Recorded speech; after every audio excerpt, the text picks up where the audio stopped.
Klaim people power ternyata cuma segelintir orang yang iri dengan prestasi Presiden Jokowi. People power yang digaungkan oleh kaum barisan sakit hati adalah gerakan yang tidak jelas, alias gerakan yang hanya membuat kegaduhan saja. Begitu entengnya mereka menggunakan kata people power dengan maksud dan tujuan agar bisa memprovokasi rakyat Indonesia seluruhnya. Tujuan mereka memang ingin mengacaukan negeri ini.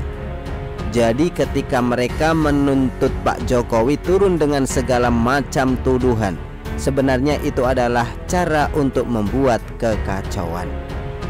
Ketika sudah terjadi kekacauan, maka skenario yang sedang dirancang oleh Sengkuni pun akan diterapkan. Namun sayangnya skenario Sengkuni atau Simbah Amin itu sudah tidak relevan di zaman ini. Saat ini bukan lagi zaman Orde Baru atau zamannya Soeharto. Sekarang adalah zaman yang harus segera berbenah untuk menyambut teknologi AI yang akan semakin masif perkembangannya. Para penggagas kalimat people power ini adalah orang-orang yang terlalu kolot namun terlalu pede dan merasa bisa mengurus negara. Amin Rais contohnya, seolah-olah paling pintar. Ngurus keluarga aja ndak bener, anaknya jadi tukang mabok. Jika kekuasaan di tangan mereka, bisa dipastikan negara ini malah akan hancur sehancur-hancurnya. Mereka ini bisa jadi adalah orang-orang yang punya afiliasi di luar negeri, kemudian diberi bayaran untuk melakukan aksi-aksi yang mengganggu jalannya pemerintahan. Jika pemerintahan tidak stabil dan bahkan kacau, maka disinilah peran elit yang di atas mereka atau bos besar mereka bergerak, menyusun langkah-langkah bagaimana caranya menguasai sumber daya alam negeri ini. Jadi pada intinya semua yang mereka lakukan dengan mengatasnamakan rakyat atau people power adalah bertujuan untuk menguras sumber daya atau kekayaan alam. Ada kekuatan lain yang ingin menguasai negara ini sehingga dengan mudah bisa menjual atau mengekspor barang-barang mentah yang ada di dalam negeri ke negara lain, mungkin ke Eropa. Apalagi kalau melihat di antara mereka ada yang terang-terangan mengorbankan kata khilafah, maka ini sudah jelas adalah upaya makar meskipun mereka tidak mau mengakui itu. Karena organisasi yang mengusung khilafah yaitu HTI sudah dibubarkan, maka sesungguhnya mereka yang masih meneriakkan khilafah adalah pelanggaran dan bisa masuk dalam upaya makar. Orang-orang yang menggunakan kata khilafah ini sesungguhnya adalah para pembaca agama. Mereka menggunakan kata khilafah agar banyak umat Islam di negeri ini terpengaruh.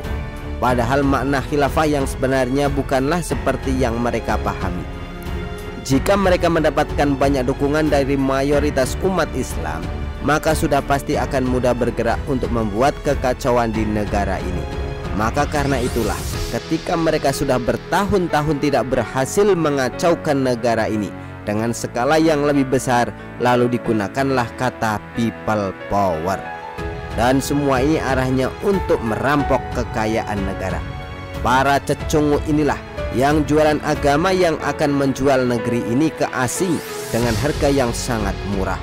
Bahkan dari sisi kebudayaan Nusantara akan juga dibumi hanguskan. Ngeri memang orang-orang brengsek ini.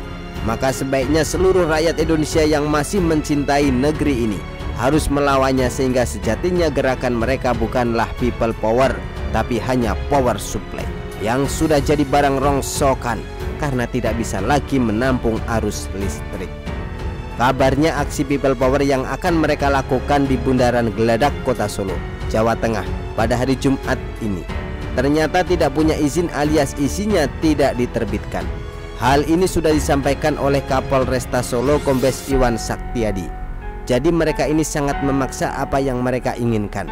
Sudah jelas ini adalah upaya makar. Cuma suara mereka memang seperti cecunguk saja, maka tidaklah begitu dikategorikan sebagai makar. Mereka hanya mengganggu warga Solo yang sedang berjihad mencari nafkah. Kabarnya sih mereka akan membawa sejumlah tuntutan yang sudah sangat basi dan sering kita dengar, yaitu memaksa menurunkan Presiden Jokowi. Padahal masa jabatan Presiden Jokowi juga sudah akan berakhir. Jadi sebenarnya upaya mereka yang gagal di awal pemerintahan Presiden Jokowi ini mungkin ditagih lagi sama bos besar mereka, sehingga masih ngotot mau demo. Bos besarnya para cecungu ini menagih lagi dan terus mendorong agar bisa berhasil berbuat kekacauan sebelum masa jabatan Presiden Jokowi habis. Kemudian supaya terlihat besar, maka digunakanlah kata people power supaya terkesan atas nama rakyat. Yang lucu juga dalam tuntutan mereka adalah menuntut agar segera kembalikan kedaulatan ke tangan rakyat. Mereka menuntut yang sudah dipegang rakyat. Jadi analogikanya begini. Misalnya ada seorang ibu yang anaknya dulu hilang dan ditemukan kembali. Tiba-tiba ada orang yang muncul bak pahlawan lalu menuntut si ibu ini agar anaknya itu dikembalikan.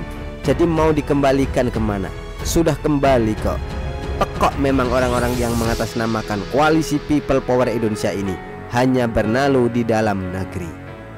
Lucu-lucu memang umat minoritas pendemo ini yang mengusung kata People Power, mengklaim bahwa apa yang mereka suarakan adalah sudah mewakili suara rakyat. Padahal mayoritas rakyat tidak terwakili. Rakyat justru puas dengan kinerja Presiden Joko Widodo. Bahkan 80% tingkat kepuasan masyarakat. Coba kalau sistem khilafah, bisa jadi akan seperti Afghanistan yang setiap hari tegang dan stres berat. Lalu ramai-ramai rakyat tidak mau beragama lagi ketika melihat kekejaman dengan menggunakan simbol agama. Akan banyak kekacauan karena semua kelompok di negeri ini akan beraksi juga. Dan akhirnya chaos kan? Ngeri. Begitulah kura-kura. Artikel diambil dari syur.com, ditulis oleh Daeng. Bagaimana menurut Anda?